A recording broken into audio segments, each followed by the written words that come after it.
¿Qué tal? ¿Cómo están? Un gusto saludarlos. Muy bienvenidos. Como siempre, gracias por la sintonía. El día de ayer fue un día para nosotros muy especial.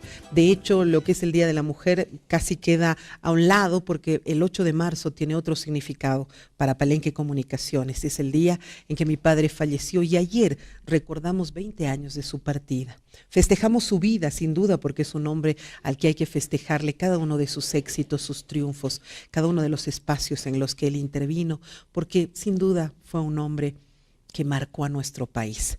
Tuvimos una bellísima misa en la mañana, ahí junto a todos sus compadres y comadres, estuvimos en un acto altamente significativo, donde nos dimos cuenta que el tiempo puede pasar, pero que cuando alguien siembra una semilla en el corazón de las personas, esa semilla germina y florece, como florecen las flores en el campo, ¿no? Una y otra vez. Y así lo vivimos ayer. Estuvieron allá sus mejores amigos, Pato Patiño, Chino Molina, estuvieron mi tío Hugo Palenque, a quien lo veía de mucho tiempo y le mandó un abrazo infinito. Estuvieron mis hermanos, Carlitos, Adriana, estuvieron amigos de siempre, su gente cercana, su secretaria, su personal, en fin, fue algo realmente inolvidable. Quiero agradecer a todos quienes me acompañaron el día de ayer. Ahí están las imágenes, mis hermanos, que la verdad es que no dejamos de llorar. Los años pueden pasar, pero uno no olvida al papá jamás, y más a un papá tan importante como el nuestro. Ha sido un día especial. En la noche tuvimos ya la serenata. Y en la serenata los artistas, que son su otro mundo del compadre, lo fueron los políticos, lo fuimos los comunicadores, pero los artistas fue su otro mundo también, le hicieron un homenaje. Fue lindo, de verdad. 20 años sin ti, mi amor. 20 años sin ti, papito, pero aquí seguimos. Gracias, Álvaro del Pozo, por haberme acompañado el día de hoy. Ha sido un gusto verte, estar ahí entre la multitud. Gracias, Álvaro. Bienvenido. ¿Cómo estás? Bien, gracias a ti, Verónica, por haberme hecho partícipe de tan lindo evento, ¿verdad? Como ustedes lo decían, así celebrar el paso por esta vida de un hombre que ha marcado una huella, que sigue generando emociones, que sigue generando metas incluso para los familiares y otra gente que he visto que nos ha acompañado ese día. Y además a ti felicitarte, porque ayer también, siendo el Día de la Mujer, te felicito porque desde tu lugar creo que te conviertes en esas mujeres que nos marcan un camino donde esa paridad, esa brecha, tenemos que ya alcanzarla, ¿verdad? Donde hombres y mujeres compartamos los mismos derechos y las mismas obligaciones. Y tú eres un ejemplo y un camino con tus diosas que siempre vas marcando esa luz. Te agradezco muchísimo, de verdad. Hoy día vamos a hablar de la coca, no lo he presentado adecuadamente, diplomático de carrera, abogado de profesión. Vamos a hablar de cómo podemos encarar el tema de la coca, porque es pues nuestra hoja sagrada, es nuestra hoja, la pichamos, nuestros compadres la pichan, tú llevas a alguien a la casa y muchas veces trae coquita para compartir. Vamos a hablar de ese tema el día de hoy. Doy también la más cordial bienvenida, amigos de siempre. Ya habíamos tenido un planteamiento hace algunos días atrás. Franklin Gutiérrez, lo habías planteado acá en el programa como un recurso estratégico, la coca, y un poco a partir de aquellos que estamos titulando el programa de hoy. ¿Cómo estás, Franklin? Bienvenido, abogado constitucionalista y penal. Gracias, Verónica, y a los demás invitados también, que ya los conozco, son colegas, y agradecerte y darte un fuerte abrazo por la misa que se dio a nombre de tu señor padre. Gracias. Que es un hombre heroico, es un hombre de connotación histórica no solamente para Bolivia, sino para todo el continente. Ay, muchísimas gracias, de verdad. Y bueno, de la misma manera, un poco también con el trabajo que ha hecho el gobierno durante todo este periodo, con todo lo que ellos han avanzado en el tema de la coca, está un comunicador social, pero además un comunicador estatal. Le doy la más cordial bienvenida a un amigo de la casa, Manuel Mercado. Querido Manuelito, bienvenido. Verónica, un saludo muy grande para ti, para los colegas que están acá presentes y para toda la gente que te sigue. Evidentemente también unirme a la memoria de tu papá, una persona evidentemente muy importante. No podemos entender el presente en lo político, en lo cultural, en lo artístico que nos está tocando vivir sin recordar toda la trayectoria de tu papá, ¿no? Es realmente fundacional, diría yo, en muchos sentidos. Y comunicacional también, te das cuenta, porque no solo ha sido arte y ha sido política, ha sido comunicación. Y justamente, y la habilidad de poder reunir todo eso es algo casi inédito en la historia de nuestro país, ¿no? Duda, o sea que lo artístico, lo cultural, lo comunicacional puedan volcarse a la política y desde ahí nuevamente generar un proceso de reconstrucción y de reinterpretación de todas esas dimensiones, ¿no? Realmente importantísima la presencia de tu papá, entonces lo recordamos. Gracias. Y siempre lo vamos Yo a sé, y siempre me has manifestado tu admiración por mi padre, tú como comunicador social. Yo decía ayer en un programa de televisión al que me invitaban, decía, tanto nos rasgamos las vestiduras cuando en el Facebook la gente tiene la posibilidad de hablar y de decir, este candidato no me gusta o esta persona me desagrada o mandarlos al diablo. Discúlpenme, pero el compadre ya lo hizo hace 25 años atrás, porque extendí el micrófono a la gente y era exactamente igual que estar en el Facebook, porque la gente iba y decía, lo odio al Goni, me cae mal el gallo, o sea, era lo mismo, estaba dando voz a la gente. Ahora pensamos que esto es lo más moderno, que la gente está empezando a actuar interactivamente, que la comunicación se ha hecho alternativa. Por Dios, mi padre lo hizo hace 25 años atrás. Ojalá algún día lo entendamos. Bueno, muchas gracias a todos por las palabras. Habíamos hablado hace algunos días atrás solamente de la Ley General de la Coca. La Ley General de la Coca nos está dando por el momento algunas dificultades, habíamos hablado de la ley 1008, pero se hacía un planteamiento muy interesante aquí en el programa, que de repente en el momento no lo hemos podido aterrizar adecuadamente. Y era una lectura diferente de lo que es nuestra coca. Por lo general tendemos a satanizarla, sí, porque desgraciadamente no nosotros, sino foráneos han hecho de nuestra coca la cocaína. Pero la coca como tal, decía acá Franklin Gutiérrez, es un recurso estratégico. Así lo planteabas, Franklin, y te pido por favor que nuevamente hagas el planteamiento para que podamos comprender un poco tu tesis. Bien, primero en el contexto histórico encontramos una fuente de que la coca es milenaria. Los primeros gobernantes de Bolivia, como la familia Balivián, eran cocaleros. Comercializaban la coca desde Yungas a los centros mineros. Evo Morales no era el primer cocalero presidente, ya estaba. No, para nada. ¿De verdad? Claro que sí. Sorpresa. Murillo también se dedicaba al comercio de la coca, Pedro Domingo Murillo. Y así hay datos históricos de gente que se dedicaba a ese comercio porque generaba buenos recursos. ¿Tú qué preferías? ¿Cultivar papa a cultivar coca? El quintal te cuesta a mí 300 bolivianos, la coca te cuesta alrededor de 1000 bolivianos. ¿Qué prefieres? Esa diferencia abismal de producir papa y coca, entonces llevó a la gente, más la crisis de la minería, llevó a la gente a que vaya a migrar del occidente al trópico Cochabamba. Y en esa época no había cocaína. No había cocaína. La producción ya fuerte de la producción de la coca, porque hay que dividir el que va a cultivar, ¿no es cierto? El productor, el comercializador y el consumidor. Son 3 etapas. Entonces, el productor, lógicamente, ve un recurso para subsistir, para mantener a su familia, un recurso muy bueno que es la producción de la coca. Y vemos que la coca, ya en la década de Bazientos, gobierno de Bazientos, 67, se incrementa visiblemente la producción de la coca. Y no había cocaína. De 3.000 hectáreas, llegamos a 37.000 hectáreas. Y posteriormente se va controlando, se va reduciendo, y lógicamente hemos reducido la producción de la hoja de coca. Históricamente hablando, en estadísticas incluso del INE, se ha reducido. Esto es un ciclo que va viniendo, ¿no es cierto? Pero no se va a eliminar, y la nueva ley establece que no se puede eliminar.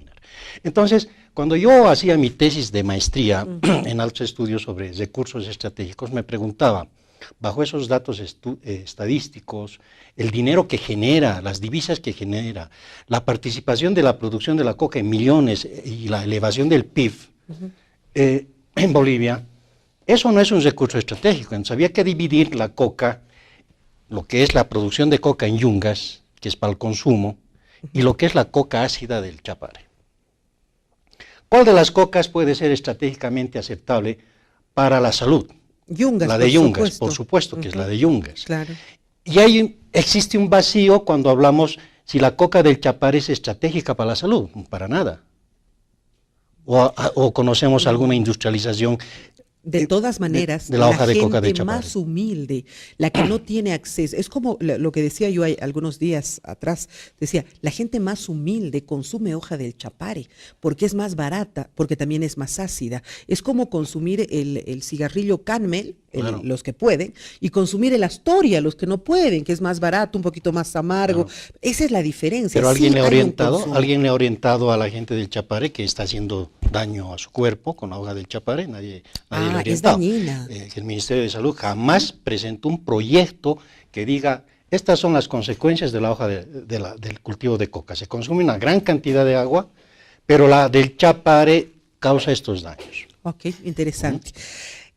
No sé cuántos estudios hay sobre nuestra hoja de coca, pero el otro día conversando con Álvaro me decía que realmente se podría inclusive utilizar los convenios internacionales como el de Viena para poder asentar ahí todos los estudios y reforzar lo que para nosotros significa la hoja de coca. ¿Cómo es eso, Álvaro? Bueno, obviamente el tema de la hoja de coca ha sido ya incorporado en el contexto internacional. No solo la coca, sino el problema de las drogas. Ya desde principios de 1900 ya se dan las primeras reuniones por la preocupación del opio. Obviamente, a partir de la presidencia de Nixon se establece la guerra contra las drogas, ¿verdad? Ese proceso en Naciones Unidas significa 3 tipos de convención, la del 61, del 72 y el 88, estupefacientes, psicotrópicos y precursores. Es decir, hay una arquitectura internacional que pretende establecer en esos instrumentos una lucha contra las drogas. Nosotros somos parte de estos instrumentos. Nuestra diplomacia en algún momento pecó, obviamente, como sigue pecando, de improvisación, ¿verdad? ¿Por qué digo esto? Porque en su momento no presentamos las reservas oportunas. Primero, sobre la masticación de la hoja de coca, que en 25 años se tenía que erradicar. Casi por decreto dejemos de consumir en Bolivia hoja de coca. ¿Qué cosa? ¿Eso estaba aprobado? Eso estaba. En la 1008 además, ¿no es cierto? ¿También incorporado? No, en la 1008 no. En la 1008 había las 3 zonas. ¿no? La tradicional, la transitoria. Pero esto y internacionalmente. Internacionalmente, la del 61 establece 25 años como plazo para erradicar la masticación, que es el término en términos internacionales, el acullico para nosotros, en 25 años, ¿verdad? Otra, esta es más grave, que la hoja de coca fue parte y es parte de la lista número 1 de estupefacientes. Es decir, si uno ve la lista de estupefacientes de la convención, es cocaína, coca. Y ahí pueden ustedes imaginarse todas las drogas, va a estar la coca. La coca, o sea, a la coca la señala. La coca en su estado vegetal es un estupefaciente a los ojos de la comunidad internacional. O sea, es como la marihuana, por ejemplo, no, ¿sí? Peor, como la cocaína o como drogas un poquito más duras incluso, ¿no? Entonces, 2 grandes problemas a nivel internacional. Pero obviamente, a partir de las presiones internacionales, a partir de ese triángulo de convenciones que te mencionaba, se presionaron a los gobiernos de turno. Claro. Es así que el 88 tenemos nuestra ley 1008, claro, ¿verdad? Que trata de separar, obviamente hay un respeto a la tradicional, la de transición y la ilegal. Entonces, ¿qué hace en estos 11 años el gobierno frente a estos 2 grandes problemas? Internacionales, además. Claro, masticación del ojo de coca y la lista de estupefacientes. En el tema número 1, masticación, obviamente nosotros íbamos a ingresar a un incumplimiento de las convenciones si no hacíamos algo, ¿verdad? Ya. Entonces lo que hace el gobierno es denunciar la Convención de Viena del 61. Sí. Se retira de la convención y vuelve a solicitar, cumpliendo los términos, etcétera, y las condiciones, vuelve a solicitar el ingreso a la misma convención, ya de manera de adhesión, Ya. pero con las reservas respectivas. Ok. Bien, salvado el primer problema. O sea, ya no teníamos que dejar de consumir la hoja de coca en 25 años, ya nos salimos de eso, ya no respetamos aquello. Perfecto. Evidentemente. Y la Convención de Viena sobre el Derecho de los Tratados establece ese mecanismo. Ok, ¿verdad? perfecto. Es una mecánica. Muy bien. ¿Qué hemos hecho con la lista número 1? Claro. Que a los ojos del mundo sigue siendo, nos guste o no nos guste, para los ojos del mundo, por ignorancia, por lo que sea, sigue siendo un estupefaciente. ¿Qué hemos hecho? No hemos hecho nada. Epa. Es decir, ¿qué podíamos haber hecho?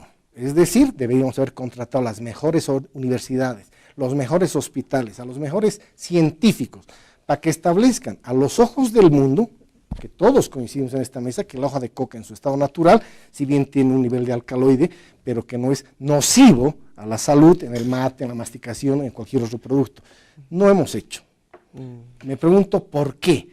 Obviamente ese lobby va a ser muy difícil, porque tenemos que, de alguna manera, convencer a los países más importantes del mundo de que la coca en su hoja, en su estado vegetal, no es dañina y no puede ser comparable a la cocaína. Por supuesto. Y hay un procedimiento que la Convención lo establece, que es a partir de la OMS, que establece la posibilidad y recomienda que tal estupefaciente sea retirado de la lista, sea pasado a la lista 2, a la lista 3 o a la lista 4. Por lo tanto, existe la posibilidad jurídica de hacerlo. Me parece terrible lo que me estás comentando, me parece dramático saber que, por ejemplo, estaba viendo últimamente algunos documentales relacionados, sin ir muy lejos, a temas como la marihuana, que la marihuana además sabemos lo que significa, pero la marihuana ahora se supone que es una hierba medicinal maravillosa que relaja, que cura de no sé cuántas enfermedades de la vista, es decir, es impresionante, ¿no? Y estudios universitarios, grandes universidades, como dice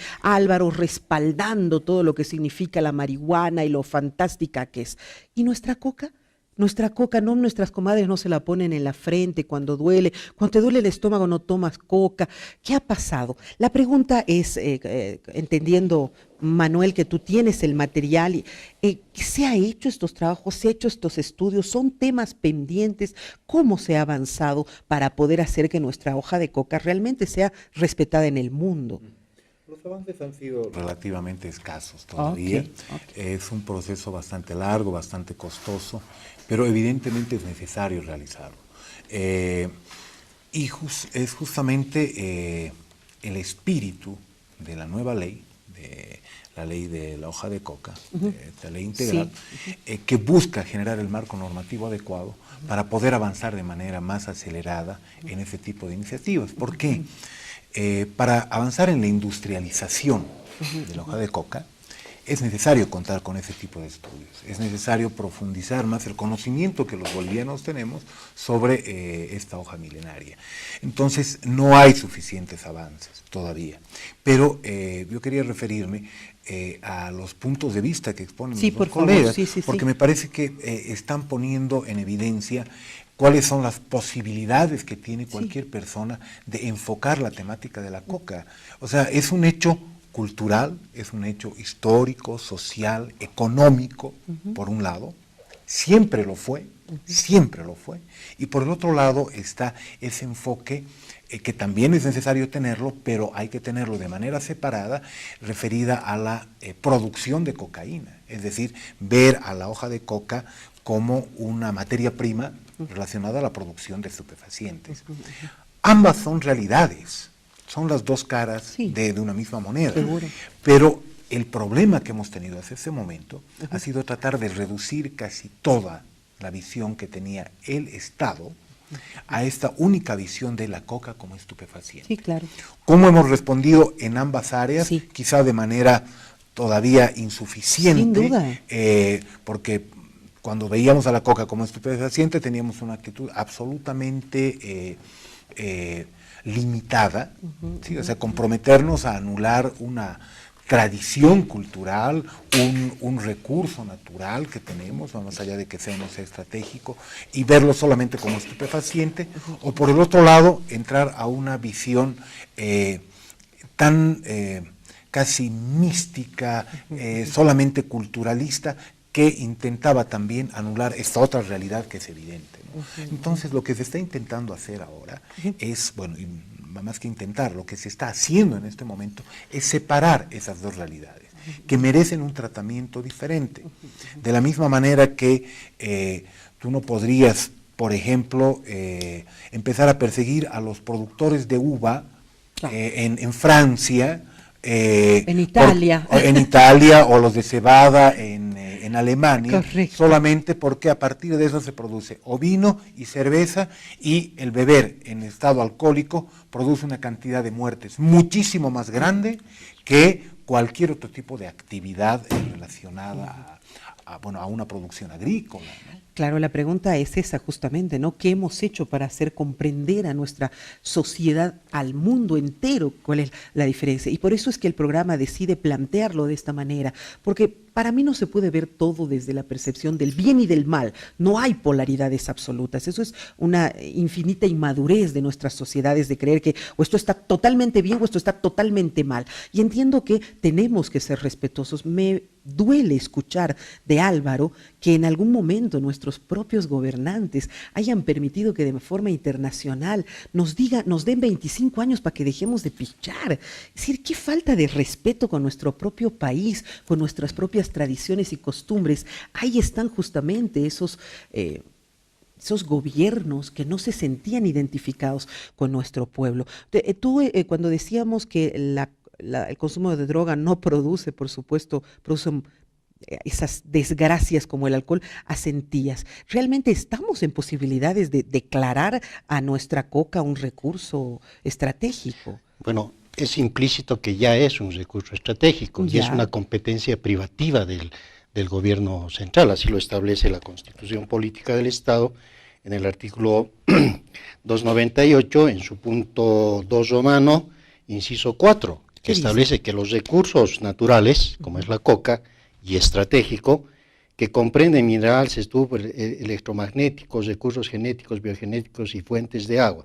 Pero me refiero a los recursos naturales estratégicos, que es competencia del gobierno central. Está ahí, pero no está de una forma... Como quiera de que estas constituciones de los modelos de Estados sociales de derecho, hay muchas cosas que no están en la Constitución, pero implícitamente se los entiende que son constitucionales. Correcto. Pero yo quiero partir de un tema principal. La nueva ley del régimen de la coca versus el contexto internacional. A ver. La Constitución Política del Estado, en las disposiciones transitorias, en el punto 9, establecía lo siguiente, y me voy a la Convención de Viena, que es antes de la Constitución, y dice, los tratados internacionales anteriores a la Constitución y que no la contradigan, se mantendrán en el ordenamiento jurídico interno, con rango de ley, en el plazo de 4 años desde la elección del nuevo órgano ejecutivo. Desde este denunciará y en su caso renegociará los tratados internacionales que sean contrarios a la Constitución. Yo veo que la Convención de Viena es contraria a la actual Constitución, pero el Ejecutivo, el gobierno central, tenía un plazo de 4 años para renegociar ese tratado. Automáticamente esa convención ya no es aplicable por principio de soberanía y cláusula democrática a nuestro país. Pero el gobierno tenía el plazo de 4 años para renegociar, para replantear o para aceptar. Ya los hemos perdido. Pero no sabemos si el canciller Choquehuanca aplicó esta cláusula novena de las disposiciones transitorias de la Constitución Política del Estado. Ahí estaba la posibilidad de que hagamos estos cambios, ¿no es cierto? Sí. Por eso en el anterior programa yo decía que la derogación de la ley 1008 es muy tardía. Esa ley 1008 ya debería estar en la discusión para su derogatoria, ya apenas se había aprobado el nuevo texto constitucional, y no solamente esa norma, todas las demás. Claro que sí. Claro. Estamos atrasadísimos con relación a nuestra Constitución. ¿Cuándo nos vamos a poner al día? Son varios años ya. Teníamos 4 años. Bueno, mira, yo quería hacer un poco, tratando de recuperar lo que decía Manuel. Sí, adelante. Obviamente la mirada de esto tiene que ser muy amplia, ¿verdad? Es muy complejo el tema, y evidentemente existen muchas variables, ¿verdad? Nadie va a discutir en esta mesa y en la sociedad boliviana que la hoja de coca en su estado vegetal, por lo menos en los usos tradicionales, es beneficiosa. Sin duda. Hay que generar una norma, etcétera, etcétera, hay que protegerla, muy bien.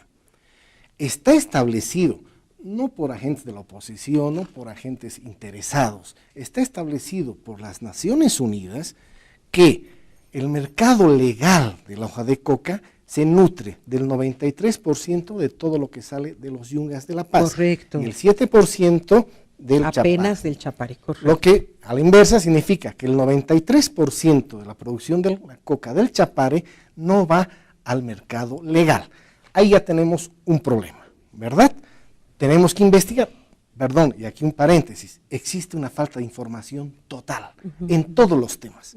Cuántos pichean, cuánto se necesita, más allá de las cifras que hemos tenido y conocemos, creemos que hay una falta de información todavía que no se ha establecido realmente cifras, que todos nos sintamos cómodos y que sean creíbles.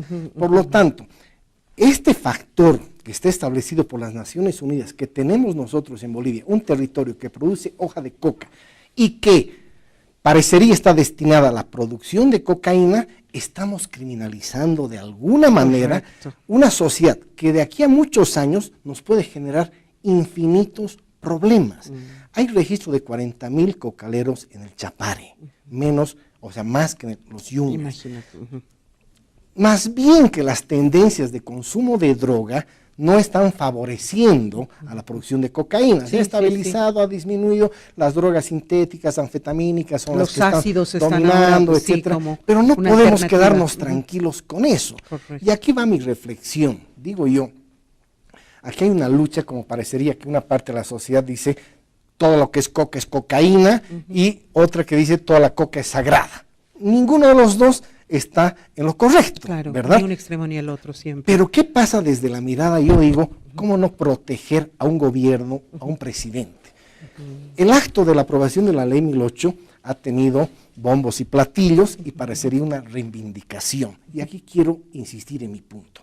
De la uva se hace el vino y seguramente hay muchas muertes por alcoholismo. Correcto. Pero la uva no está catalogada en la lista 1. Como dice, ¿no es cierto? Entonces Así es ahí donde tenemos Ahí que trabajar tendríamos que apuntar si queremos ser para poder- coherentes en la revalorización de la hoja de coca. Mientras seamos pasivos a que la hoja de coca y la cocaína sean lo mismo para 180 países, estamos complicados. Aquí, ese es el lugar donde tenemos que apuntar. Manuel tiene maravillosos datos, muchos, a colores, con todos los colores, parece una huipala eso. Ahora volvemos, déjeme por favor hacer una muy breve pausa, regresamos con esos datos, material que llega directamente desde el Estado plurinacional, que nos van a aclarar un poco, pero sí, o sea, me parece que tendríamos que hacer nomás respetar nuestra hoja de coca, porque finalmente es nomás un privilegio nuestro, si no pues daría en cualquier parte del mundo. Enseguida regresamos.